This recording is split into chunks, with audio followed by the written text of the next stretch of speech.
Hello, everybody. Hope you're well. Welcome to the new subscribers. There's one in Cyrillic that I can't unfortunately read. Ibiza, Mari, and Card Therapy Toolbox. Card Therapy Toolbox. If you are a tarot channel, love to I would love to chat sometimes about some of the academic and theoretical aspects of tarot. If you're interested, I'm very fascinated with you know all the different places where the meaning of the cards originates from for people. Very interested in that. Let me know if you would like to chat. But today I have got the Queen of Swords as the obstacle and the High Priestess as the opportunity. So let's get started with the obstacle. I think the most likely obstacle that this could symbolize or draw our attention to is an individual, not necessarily female, uh, uh, could be male, female, whatever.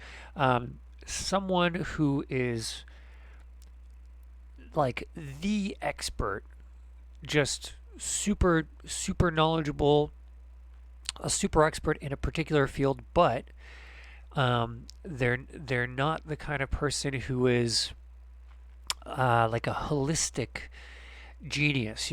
Some people, they just know a little bit about everything, and they have this huge interconnected web of knowledge that spans you know all worldly current events and history and whatever. Those kinds of people often lack deep speciality in any one particular field, but globally, generally, they have a very they command a very strong sort of image of how everything works and how things are interconnected. I think this Queen of Swords symbolizes the opposite kind of individual who has incredible knowledge and expertise in a particular field, but is then also essentially disconnected from everything else. So it's like, this could be like a scientist, could be a writer, but it could be someone who is so invested into that one little bubble of their world, which allows them to be an expert and allows them to achieve incredible things. But nonetheless, their expertise, rarely extends past that perimeter, and and the and the one of the problems that this could cause, or one of the situations that this could lead to, is we could see an individual like this and we could think to ourselves, holy shit, this person is so smart, they know what they're talking about, they know everything about, and then topic X, and then when they talk about anything else, then we kind of transfer that authority and respect we have for them from the field that they are knowledgeable in to this other thing. So this is like a pretty common thing often in politics, where someone gets popular for being a scientist, a doctor, an expert on legal matters, even though it wouldn't relate to the suit as much. Even someone like an athlete, right? And as soon as someone is recognized as this great knowledgeable authority figure, then people will start asking them, what do you think about, like ask the legal expert what they think about a diet that involves meat and what the ethics of that are, or politically what should happen somewhere. And it's I think it's rare for those people to to volunteer, a statement along the lines of like, listen, I'm an expert in biology. I don't actually know anything about political science. So when I say I think things should be done this way, that's not coming from a place that is educated nearly to the degree as my expertise in biology, let's say, right? But I think the obstacle here could often be mistaking the two and letting the authority from that one field bleed over into anything else they say. And there's a lot of people that also, they intentionally sort of they game this, so when they know that they're respected for one achievement, they'll sometimes they'll even brag about where it's like, well, I didn't get a Pulitzer for nothing, and now like it's me, the Pulitzer winner, that's telling you to do this thing that's completely unrelated to writing, right? Um, but yeah, but even if the person isn't intentionally trying to transfer their kind of respect and authority from a field they deserve it into one in which they do not, I think it's easy for us to project that. So this could be kind of like a warning, like go to the experts for advice on the field, the thing that they have expertise in, but then pay attention to where the line is that determines their field of expertise and where it is otherwise. And if they talk about other things, which they surely will, just consider that they might not be as knowledgeable in that field as in the other one. And then the High Priestess. This one's pretty cool. I used to have a pretty hard time with this one. She's also referred to as the Popus. It used to be the Pope and the Popus in the Marseille deck, and then Waite changed it to the High Priestess and the Hierophant, which I'm always kind of interested in, you know, why why all the changes were made. And I kind of feel like those are the main two decks in terms of influence of I guess the cultural meanings and interpretations of the cards. But anyway, High Priestess I used to find a little confusing. I started thinking about the High Priestess Hanged Man pair, and I started contemplating inaction and stillness and patience, and all the different ways in which stillness and just being unmoving can be interpreted. Seeing someone just, it seems like they're doing nothing, they're just sitting there, and I think that the Hangman and the High Priestess in some ways describe the ways that we could be seen, for instance, if we're patient. Also, the High Priestess and the Hangman, I think, have a connection to all the number two cards. So there's this kind of, I think, another detail to the background of this, of being perceived as this. Essentially, also involves a solitary uh, waiting, a solitary downtime. So there's a difference. There's a difference between sitting patiently and doing nothing in a crowded room versus just being on your own somewhere. Um, and so I think it also describes a kind of patience that is is had with the world, and not a kind of patience and stillness that is there in response to interactions with people, or even interactions with your own mind, which is another kind of relationship that I think some of the 8 and 9 cards kind of represent. But anyways, um, patience is a virtue, and I think that it's interesting to contemplate why patience is a virtue, and often why is it that some people, when they're inactive for a really long time, it just gives them this reputation of being like a holy person. you know there are there are people that commit to like a vow of silence, often monks, followers of religions, but sometimes people doing it just in some sort of a protest. Um, and there's many other forms of a type of withdrawal from activity. Vow of silence. There's like hunger strikes, where it's just like fasting. That's a pretty big thing to stop doing, that people often do multiple times a day, right? Um, but yeah, I think it could often have this effect of just giving the individual this aura of some sort of deep, profound wisdom and meaning.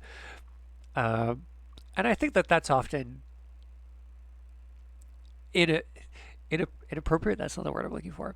I think it's often uh, ill-placed respect. Some people are just really inactive, um, and they still benefit from this reputation of being this like wise, laid back person who knows how to bide their time. And again, I think it's an interesting question. Why is that?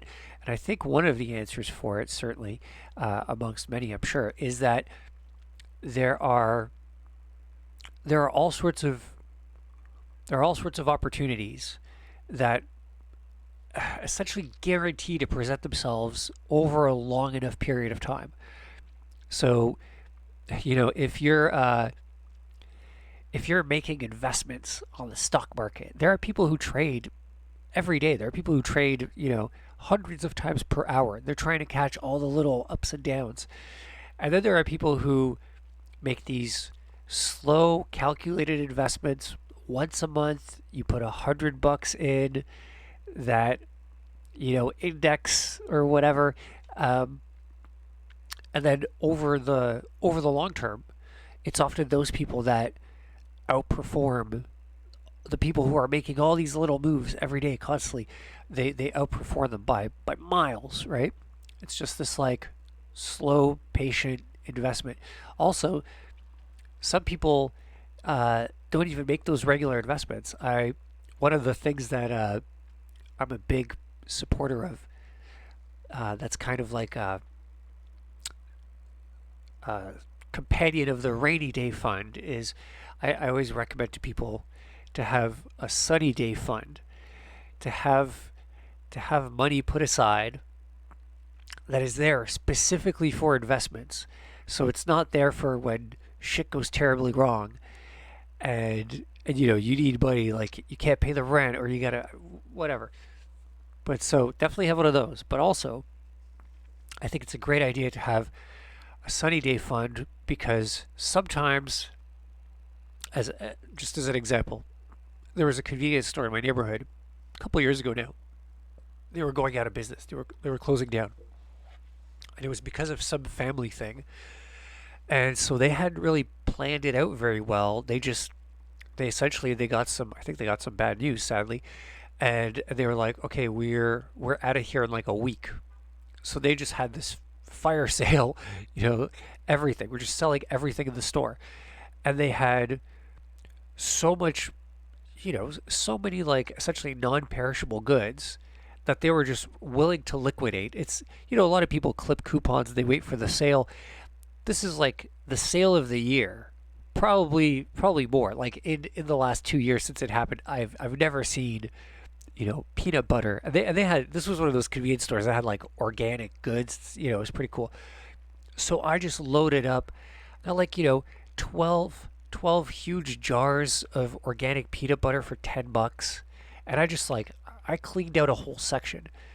Now, if I hadn't had that, you know, sunny day fund sitting around waiting for some opportunity to present itself, I would have been able to take advantage of it.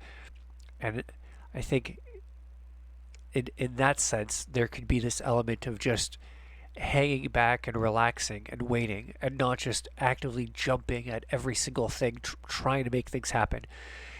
I think that's an element that could contribute to individuals operating in this way, having this reputation of being wise, right?